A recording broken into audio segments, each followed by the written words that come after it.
주보 광고란에는 있었는데 소개를 안 했습니다만 그동안 저희 교회에서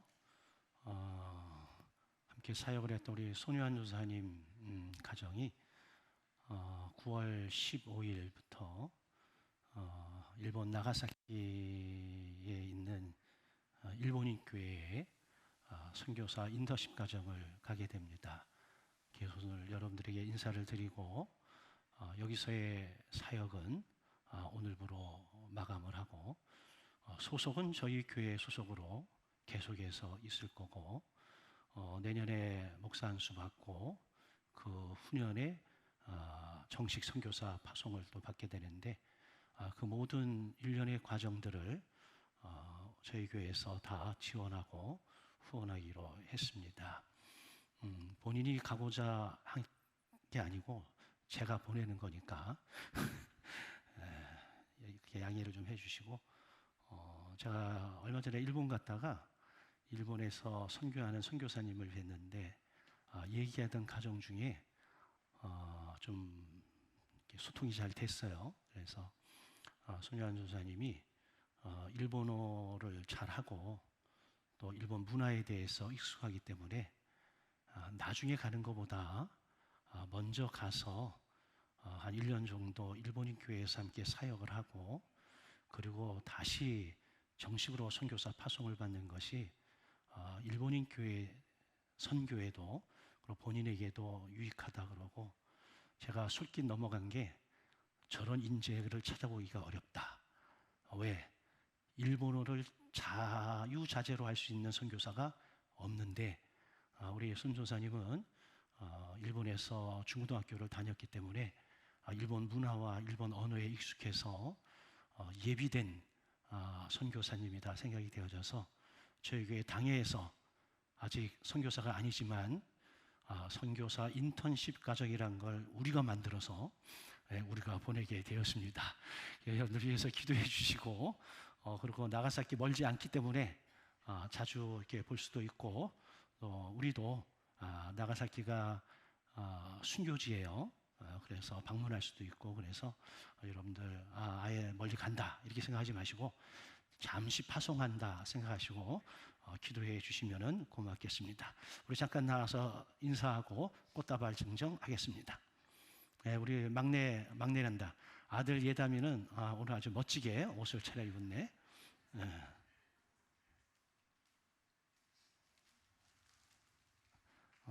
저기 또 온다. 예담이 주는 거야? 어이구.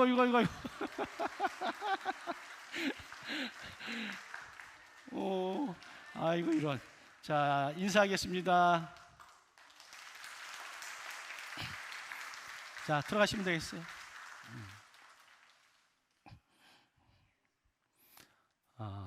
내일부터 되게 바쁘더라고요.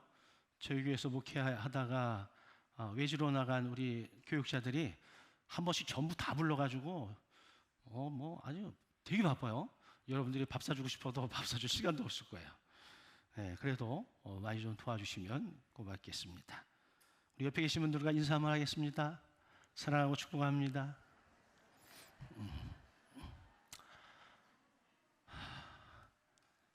모든 사람들이 과거로부터 오늘에 이르기까지 공통의 관심사가 있다면 영생을 사는 것이 아니겠는가 그런 생각을 해보게 됩니다.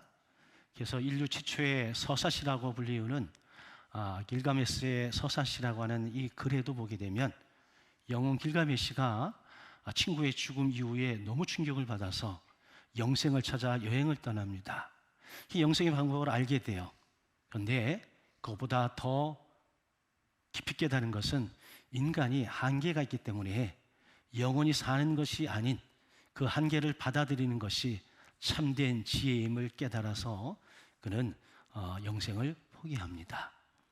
진시황도 알렉산더 대왕도 모두가 다 영생을 찾아 이리저리 헤매어 보았지만 결국 그들은 한 줌의 흙으로 다 돌아가고 중국에 가면 진시황의 병마용갱이라고 하는 아직 그 터가 남아있는데 거기 가면 죽어서도 무서웠었나 봐.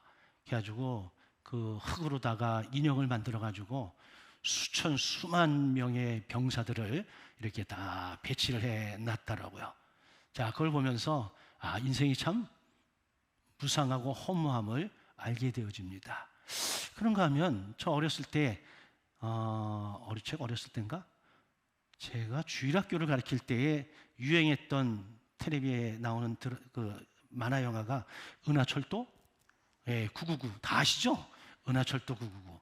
근데 이 만화 영화 자체도 은하철도 999 이게 영생에 관련된 이야기가 담겨져 있는 거거든요. 영원히 살기 위해서 여행을 하는 그런 내용이에요. 그런 거 보면 모든 세대, 모든 사람, 시대를 초월해서 궁극의 관심은 뭐예요? 영원히 살고 싶다라고 하는 것 아니겠습니까? 이거는 인간이 가지고 있는 보편적 욕심이다, 이렇게 표현할 수 있어요. 성경도 영생을 이야기해요. 그렇죠?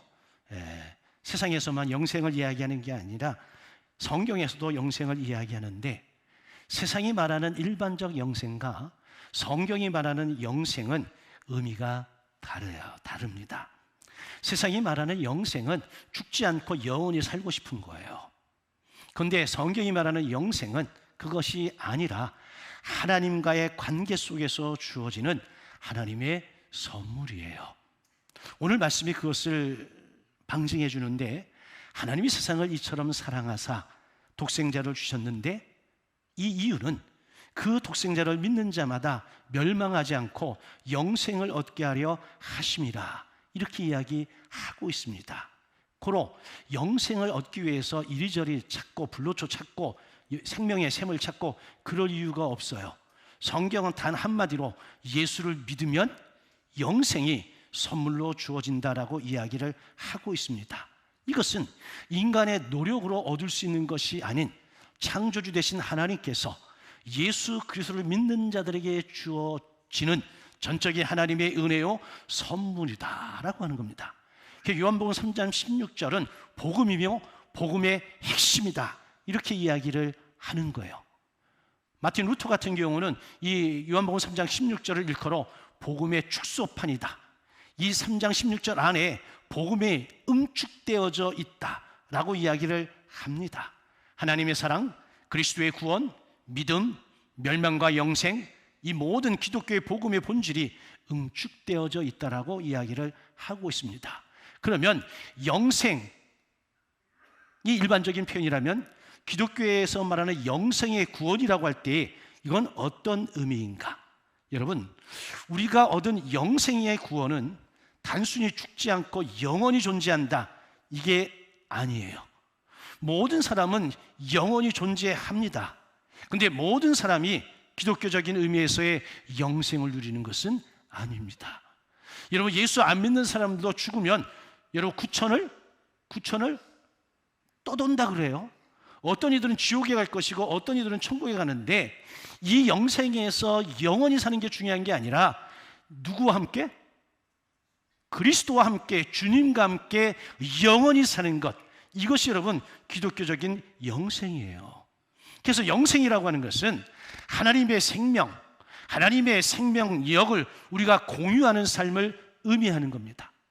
다시 말해서 영생은 하나님 아들의 생명이고 우리가 거듭남으로 받는 새로운 영적 생명이에요. 여러분, 아담과 하와가 죄를 짓기 이전 에덴 동산에서는 하나님과 동행하면서 영원의 삶을 살고 있었습니다. 그런데 그들이 죄를 지으면서 정령 죽으리라고 하는 하나님의 명령이 이루어져요. 근데 죽었어요? 그들의 호흡은 끊어지지 않았습니다. 그러면 하나님이 거짓말했을까? 아니죠. 하나님과의 관계가 단절이 되어졌어요. 이걸 성경은 죽음이라고 이야기를 하는 거거든요. 그래서 그들은 영원을 살 존재인데 그 영원히 살 수 없는 존재가 되어진 거예요. 그런데 우리가 예수를 믿고 거듭나, 이 거듭나는 순간 그 예수의 생명이 영원히 우리에게 다시 주어지는 거예요. 그래서 우리는 영원을 사는 겁니다. 그래서 요한복음은 영생을 하나님과의 관계적 생명으로 묘사를 해요. 17장 3절에 이렇게 말하여 영생은 곧 유일하신 참 하나님과 그가 보내신 자 예수 그리스도를 아는 것이다. 우리가 죽지 않고 계속해서 산다, 이런 표현을 하는 것이 아니라 참 하나님과 그 하나님이 보내신 자 예수 그리스도를 아는 것, 이게 뭐라고요? 영생이라. 하나님과 아무런 관계없이, 예수 그리스도와 관계없이 구원을 받지 못한 채로 살아가는 것은 기독교적인 의미에서의 영생이 아니라고 하는 겁니다. 자, 이것은 단순한 지식으로 하나님을 안다, 이 차원이 아니라 하나님을 인격적으로 경험하고 지식적으로만 아는 것이 아니라 삶을 통해서 체험적으로 아는 것. 우리가 누군가를 안다라고 할 때 정말 압니까? 안다라고 생각하는 거죠. 근데 실제로 아냐라고 해서 들어가 보면 아는 게 하나도 없어. 여러분들이 부부로 평생을 살았어, 다 아세요? 여러분들이 여러분들의 자녀를 다 압니까? 안다고 생각하죠. 근데 우리는 사실 잘 모릅니다. 왜? 우리는 우리의 생각 속에 갇혀서 아는 것처럼 여겨지지만 스스로 속이는 것에 불과해. 하나님을 안다라고 할 때 여러분, 지식적으로 정보를 아는 것과 내가 하나님을 만난 인격적 경험과 체험을 통해서 아는 것은 질적으로 차이가 있는 거예요. 그리고 거듭남을 통해서 하나님의 생명이 우리 가운데 들어온 사람들은 하나님의 영으로 새롭게 태어났기 때문에 하나님과 함께 즐거워하며 이 세상을 살아갈 수가 있는 거예요. 어떤 목사님은 요한복음 3장 16절의 영생을 하나님을 영광스럽게 보고 맛볼 수 있는 생명이라고 설명을 합니다. 단순히 정보로 아는 게 아니라, 지식으로 아는 게 아니라 하나님의 영광스러움을 맛볼 수 있는 생명이라고 이야기를 한다는 거죠. 그래서 영생은 하나님이 만드신 세상을 본래 의도하신 대로 즐길 수 있는 생명을 이야기합니다. 정리하면 이래요. 영생의 구원이란 죄와 사망에서 건진받아서 하나님의 생명을 얻는 거예요. 소유하는 거예요. 그래서 하나님과 화목한 관계 속에서 참된 삶을 누리는 것, 이게 영생의 구원이라고 하는 겁니다. 그래서 이 영생이라고 하는 것은 미래의 죽음 이후에 우리에게 주어지는 것이 아닌, 내가 예수 믿고 거듭난 순간부터 우리는 영생을 소유하고 영생을 사는 거예요. 어느 날 육신이 다 호흡이 끊어지면 영생이 시작되는 게 아니라 이미 영생은 예수 믿고 구원받은 그 순간 시작되어지고, 예수 믿고 살아가다가 어느 날 우리의 호흡이 끊어지면 육신은 사라지지만 영은 그대로 영원을 사는 거예요. 누구와 함께? 예수 그리스도와 함께. 그래서 여러분, 예수 믿는 순간 영생은 현재적인 소유가 되어지는 것이다. 그래서 믿는 자들은 영생을 가졌다라고 이미 말씀을 하는 거고요. 요한복음 5장 24절에서 또 영생은 죽음 이후에 시작되는 것이 아닌 현재 이미 누리는 생명임을 우리에게 가르쳐주고 있습니다. 그런데 이 영원한 생명은 그리스도와의 연합을 통해서 우리 안에서 역사합니다. 여러분, 예수님께서 말씀하시기를 나는 참 포도나무의 너희는 가지라고 이야기했습니다. 이 가지가 영원히 살 수 있는 방법은 딱 하나밖에 없습니다. 예수님이 포도나무를 했죠? 포도나무에 붙어 있어야 돼. 이 붙어 있지 않고 떨어지면 살아있으나 상태는 이미 죽은 거예요. 성경이 말하는 영생은 우리가 예수를 믿음으로 말미암아 예수가 우리가 하나가 되는 겁니다. 그리스도가 내 안에, 내가 그리스도 안에 거하는 삶을 통해서 새로운 생명을 소유해서 이 생명을 가지고 영원히 사는 존재가 되어졌다라고 하는 겁니다. 자, 그러면 영생을 어떻게 얻을 수 있을까? 하루는 니고데모라고 하는 율법학자가, 그 시대에 굉장히 박식한 율법학자가 니고데모가 예수님을 찾아와. 예수님을 찾아와서 물어보기를 어떻게 해야 영생을 얻을 수 있습니까? 라고 물어봐요. 그랬더니 예수님께서 뭐라 그래요? 거듭나야 된다라고 이야기합니다. 그랬더니 똑똑하고 유식한 학자가 뭐라 그래요?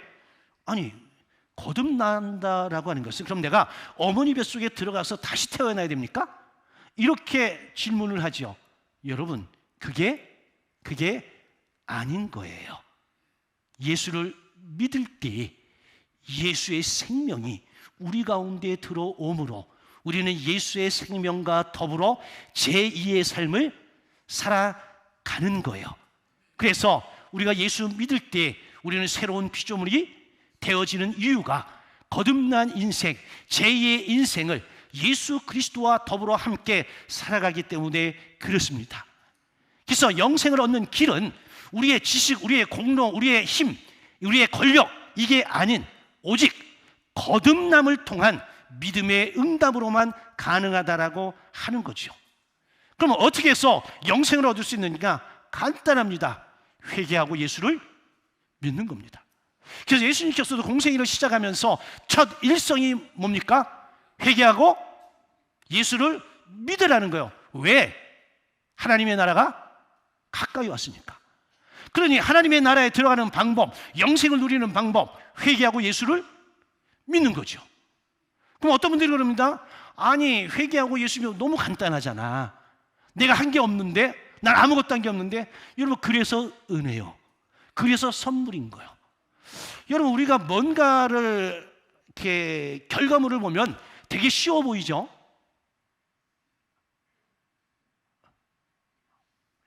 안 쉬워 보여요? 여러분, 어떤 사람이 이루어놓은 대단한 결과물을 보면 굉장히 쉬워. 제가 여러분 비행기 타고 미국을 간다 치면 돈 내고 비행기 타고 가면 끝이요. 내가 그게 고민할 이유가 하나도 없어. 이미 고민은 누가 다 했어? 라이트 형제가 다 했어. 그리고 수만 번의 실패와 반복을 통해서 오늘의 비행기가 있는 거예요. 거기에 저는 한 게 없어. 그냥 돈 내고 타고 미국 간 거밖에 없대. 아직 안 갔지. 아직 안 갔으니까 가면 되는 거예요. 아니, 우리가 맛있는 그 식탁을 대하잖아요. 자, 우리는 뭐만 얹으면 돼? 숟가락만 얹으면 돼. 근데 그 음식을 준비하시는 분들은 여러분 뭘 할까? 어디서 재료를 살까? 어떻게 하면 맛있을까? 이 무더운 폭염에 이 폭염을 뚫고 시장에 가서 마트에 가서 장을 보고 와가지고 그 뜨뜻미지근한 그 집에서 여러분 그 다 음식 조리하고 3시간 4시간 걸려서 음식을 딱 만들어내. 근데 저는 1분이면 끝나. 한 일이 하나도 없어. 근데 맛있는 음식을 제가 먹었어요, 안 먹었어요? 먹었어요. 그 음식이 제 몸에 들어와서 피가 되고 살이 되는 거예요. 내가 한 게 아무것도 없어.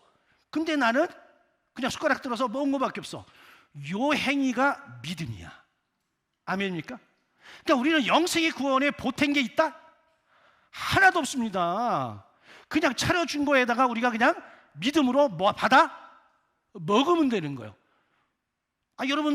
여러분의 아내들이 밥 해주는 거 먹으면서 그 일일이 4시간 걸려서 한 걸 다 일일이 다 대내우고 고맙다고 이래가지고 먹는 손 들어봐. 제발 들지 마요. 없으니까. 그럴 사람 없어. 그건 당연한 거죠. 근데 이 당연한 것이 엄청난 수고가 들어가 있는 거예요. 영생의 구원은 이미 하나님의 아들 예수 그리스도께서 치를 수 있는 모든 것들은 다 값을 치르신 거예요. 우리가 거기에다가 붙일 게 있다? 하나도 없습니다. 우리는 낼름 주어진 선물을 아이고 감사합니다 하고 받아 먹으면 돼. 이게 믿음이라고 하는 이야기예요. 근데 이 믿음조차도 사실은 내가 갖는 것이 아니라 하나님의 영신 성령께서 그런 믿음을 우리에게 갖도록 해 주셨기 때문에 가능하다라고 하는 겁니다. 근데 이 회개는 단순히 도덕적인 잘못을 뉘우치는 정도를 뛰어넘어서 자기 의로 나를 구원하려던 마음을 돌이키는 것을 포함합니다. 전인격적으로 내가 죄인임을 인정하고 고백하고 이 죄를 용서받기 위해서 반드시 뭔가가 존재해야 되는데 이 뭔가가 하나님의 아들 예수 그리스도의 십자가의 보혈의 능력임을 깨달아 알게 되어질 때 우리는 그것을 수용, 받아들이는 거예요. 이걸 우리는 믿음이라고 이야기를 하는 겁니다. 아니 이거 외에 다른 방법이 있다라고 한다면 그건 믿음이 아닌 것이죠. 여러분 니고데모처럼 종교적으로 도덕성을 가졌던 이 사람도 자기 의를 내려놓는 회개가 필요했다라고 하는 겁니다. 회개란 나 자신을 철저하게 부인하고 그리고 전적으로 하나님을 의지하고 나올 때에 여러분 이 믿음이 자리를 잡게 되어져 있습니다. 그래서 믿음이란 예수 그리스도께 나 자신을 온전히 맡기는 것, 이게 뭐예요? 믿음이라고 하는 것입니다. 그래서 영생을 가져오는 믿음은 그리스도의 값비싼 은혜를 보고 그 안에서 내가 안식을 누리는 것, 이게 영생이에요. 그래서 여러분 영생을 맛보고 영생을 누리는 사람은 이 세상에 살면서 자기 욕심과 환경에 휘둘리지 아니하고 초월적인 삶을 어느 정도는 살아갈 수가 있다라고 하는 겁니다. 예를 들면 여러분 내가 먼저 남들이 잘 가지 않는 곳을 여행을 하고 갔다 왔어요. 힘들고 어렵지만 다 갔다 왔어. 그러면 그 다음에 그 길을 가고자 하는 사람에게 여러분 거기 가봐, 내가 가봤는데 잘 모르겠다, 야, 어떤 일이 있는지, 그렇게 얘기할까요? 야, 내가 가봤는데 이건 이러고 저건 저러고 해서 너무 재밌어, 너무 유익해, 너무 안전해, 너 꼭 갔다 와. 전자일까요? 후자일까요? 후자를 갖다가 믿음의 확신이라고 이야기하는 거예요. 전자는 믿음이 없는 거예요. 내가 어느 집에 가서 음식을 먹었는데 야, 음식이 세상에 이렇게 맛있는 음식을 내가 먹어본 적이 없는 거예요. 실제로 제가 얼마 전에 어디를 가서 뭘 먹었는데 내 인생에 그런 걸 먹어본 적이 처음이다 라고 제가 칭찬을 했어. 좋아할까요? 안 좋아할까요? 엄청 좋아하지. 그럼 제가 누군가에게 거기 가봐, 가면 별로 맛이 없어, 이렇게 얘기하나요? 아니지. 거기 가봐요. 내가 지금까지 먹어본 중에 와, 이런 음식은 난생 처음이야, 절대 실패하지 않아. 할까요? 안 할까요? 여러분들은 안 할지 몰라도 난 해요. 왜? 내가 경험해봤잖아. 내가 맛을 봤잖아. 그러니까 내 안에 뭐가 생겨요? 신념이라는 게 생기는 거예요. 이게 기독교적 용어로 확신이라는 게 생기는 거예요. 사람은 여러분 신념 따라 행동하고 신념 따라 움직이죠. 기독교인은 믿음의 확신 따라 움직이고 믿음의 확신 따라 살아가는 거예요. 아멘입니까? 요한복음 3장 14절로 15절에 보게 되면 예수님께서 모세의 때에 놋뱀 이야기를 들어서 믿음의 본질에 대한 이야기를 하십니다. 자, 불뱀에 물린 이스라엘 백성들이 죽어가잖아요.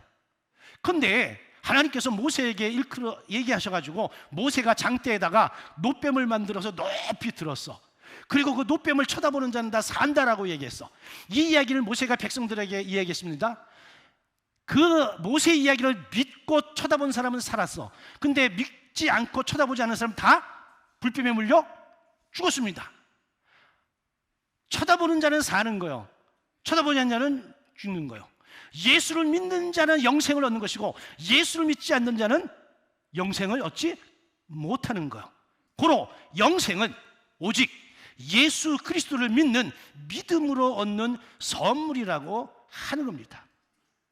우리가 예수 그리스도를 믿어 예수님을 내 삶으로 내 마음에 영접할 때에 예수의 영이, 생명이 우리 안에 들어와 우리가 영생을 얻는 거예요. 이걸 갖다가 여러분 그리스도의 연합이라고 이야기하고, 좀 전에 얘기했던 예수님은 참 포도나무요 우리는 가지라고 하는 여기에서 접속이 일어나는 것처럼 예수와 우리가 접속되어지면서 예수의 생명이 우리 가운데 역사하는 거예요.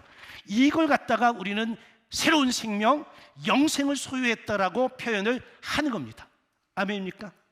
근데 여기에 자신의 선행, 공로 전혀 들어가지 않습니다. 에베소서 2장 8절에 은혜로 말미암아 믿음으로 뭘 얻었어요? 구원을 얻었다. 믿음이라고 하는 것, 숟가락 하나 얻는 것, 내가 맛있게 내려 먹는 것, 이것조차도 여러분 은혜로 되어진 것이다. 그렇게 우리가 얻은 선물이 영생의 구원이라고 하는 겁니다. 아멘입니까? 그러니까 여러분들은 영생을 얻었습니까? 영생을 얻게 될 것입니까? 이미 예수 믿고 구원받은 사람은 영생이 이미 우리에게 있는 거예요. 그래서 우리는 지금 영생을 사는 거요. 아니, 내가 예수 믿고 죽은 다음에 영생을 사는 게 아니라 이미 우리는 영생을 사는 거야. 아멘. 그러니 여러분, 죽음을 두려워할 이유가 없다. 아니, 물론 아쉽지, 불편하지. 그러나 구원과 관련되어졌을 때는 염려할 이유가 하나도 없다라고 하는 겁니다. 그러면 우리가 영생을 선물로 받아서 지금 영생을 산다면 우리는 어떻게 살아야 되냐? 구체적으로 육으로 살아야 될까요? 영으로 살아야 될까요? 그렇죠, 영으로 살아야지. 사도 바울이 빌립보서에서 뭐라고 얘기하냐면, 우리 그리스도인의 시민권은 하늘에 있다 그럽니다. 우리는 이중국적자예요. 우리의 육이 이 땅에 있기 때문에 이 땅에 적을 두고 사는 거야. 그러나 우리의 영은 하나님 나라의 시민이기 때문에 하나님 나라의 시민에 합당한 삶을 살아야 돼. 이게 영으로 사는 삶이라고 하는 거예요. 그래서 제가 처음에 얘기했죠. 초월적인 삶을 산다는 것은 육신을 가지고 이 땅에 살아가지만 우리는 영으로 사는 사람이기 때문에 하나님 나라의 가치관을 가지고 사는 것이다. 아멘. 이럴 때 여러분, 이 세상에 죄의 지배 아래에서 노임받을 수 있고 자유할 수 있고, 굳이 욕심을 따라 살기보다는 하나님의 의를 드러내면서 살아갈 수 있다라고 하는 겁니다. 그래서 요한에슬레는 이 부분을 주석하면서 육으로 난 자는 성령이 없는 순전한 육체, 영이 존재하지 않다는 거예요. 혼만 있는 거예요. 심지어 성령과 원수가 된 상태라고 이야기를 합니다. 그래서 죄의 지배 아래에 있는 것이고 결국 사망과 멸망으로 이끄는 삶을 살 수밖에 없다. 그런데 영생을 소유한 사람은 영에 이끌려 사는 사람이기 때문에 성령의 인도하심을 따라 살아갑니다. 이렇게 얘기합니다. 우리 안에 육체의 소욕과 성령의 소욕이 싸움박질하죠. 이거 당연한 거예요. 왜? 우리는 이중국적자니까. 이 세상에 속하고 하나님의 나라에 속했기 때문에. 그런데 육으로 사는 사람은 성령의 소욕이 아닌 육의 소욕을 따라 살아갈 것이고, 영생을 얻어서 영으로 사는 사람은 성령의 소욕을 따라 성령의 인도함을 따라 사는 거예요. 여기에서 선택이라는 게 이루어지는 거예요. 여러분, 뭘 선택하시겠습니까? 우리는 여러분, 죄성이 아직 남아있기 때문에 우리는 그냥 내버려두면 어디로 끌려가? 육체의 욕심으로 끌려가. 마구마구 끌려가. 근데 성경은 뭐라 그래요? 심지가 견고한 자를 평강에서 평강으로 이끄신대. 근데 왜? 심지가 견고하다는 것은 하나님을 온전히 신뢰하기 때문이래. 하나님을 온전히 신뢰한다라고 하는 것은 여러분, 우리의 중심이 누구에게 있어야 돼요? 하나님, 예수님, 성령님께 있어야 돼. 여러분, 중심이 확실하고 정확하면 조금 상황이 바뀌고 뭐 어쩌저쩌 그래도 여러분, 이 중심에서 벗어나요? 안 벗어나요? 안 벗어납니다. 오히려 그리스도의 삶의 범주가 훨씬 더 넓어지죠. 왜? 그러면서도 중심은 어디에 있어요? 그리스도 예수 안에 있는 거잖아요. 여러분, 삶을 살면서 중심 잡기라고 하는 것은 굉장히 중요합니다.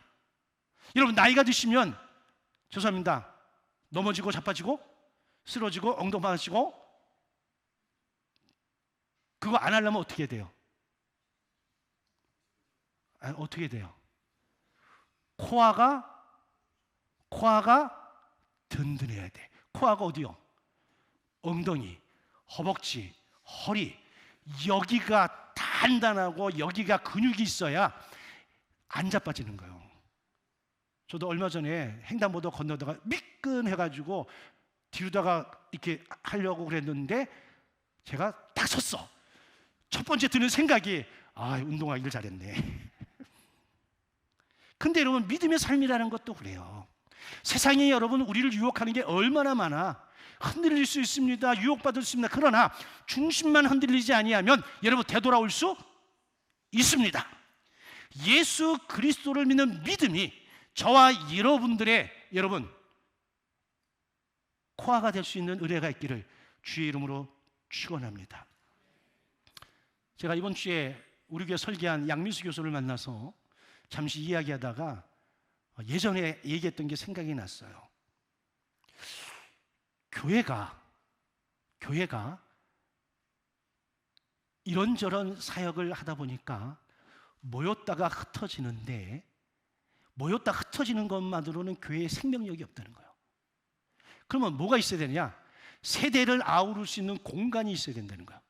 그냥 예배드리고 가고 오고 가고 이게 아니라 예배당 입구에서부터 모든 공간 속에서 서로 마찰도 일어나고 비접촉과 접촉이 동시에 일어날 수 있는 공간이 있어야 되는데, 이걸 갖다가 건축에서 코아 공간이라고 그래요. 우리 교회 코아 공간은 1층입니다. 1층에 카페와 카페 앞에 있는 이 키스그라운드, 여기가 우리 교회의 코아 공간이야. 이 공간에는 어린아이도 영아도 나이 드신 분도 모두가 다 함께 공유하고 함께 스치며 지나갈 수 있는 공간이야. 어떤 분들이 왜 화장실 저쪽에 안 받느냐, 화장실이 이쪽에만 있는 것도, 저쪽 건물에 있는 사람들은 화장실을 이용하려면 반드시 어디로 와야 돼?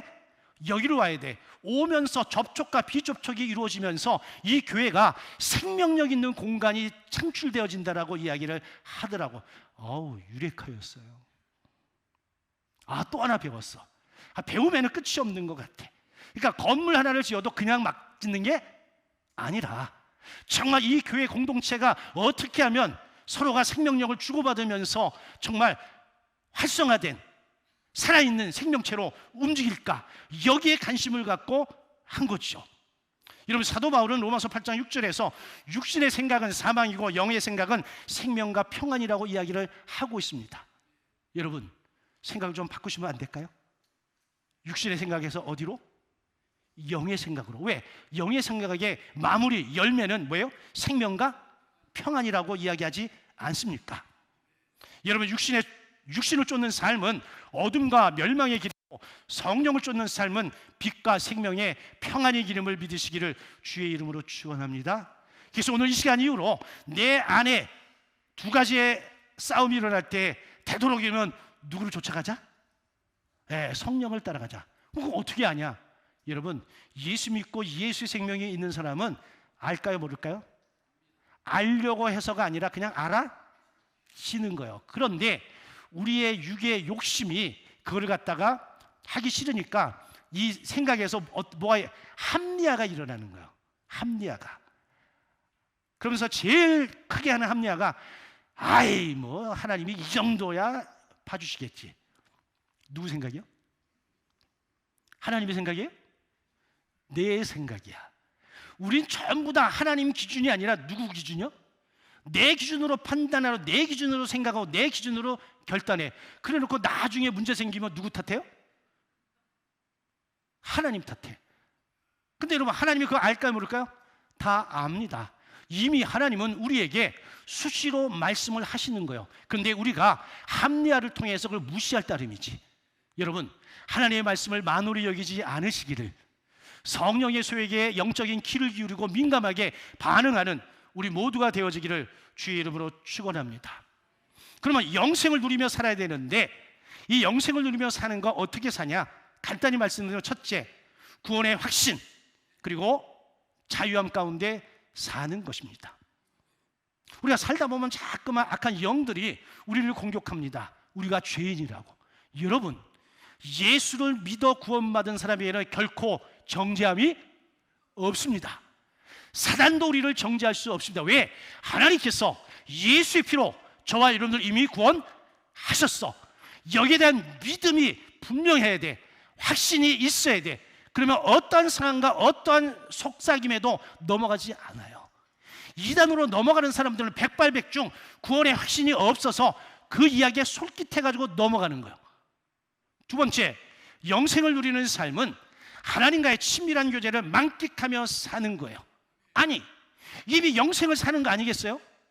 그러면 하나님이 나와의 관계 속에서 내가 하나님을 경험하고 하나님의 임재를 누리면서 살아가는 것, 이게 영생을 누리는 거라고 아까 이야기했잖아요. 그러면 이 영생을 누리는 삶을 살아야죠. 그래서 여러분들이 뭔가를 하려고 할 때에 잠시 멈추고, 장소는 상관없어, 하나 옆에 좀 물어보시면 어떨까? 그리고 눈을 조용히 감고 10초만 기다려보세요. 진짜 10초만 기다리면 여러분 뭔가 생각이 떠오르고 뭔가 이미지가 떠올라. 하나님은 우리에게 말씀하실 때에 우리의 육감을 통해서 말씀하십니다.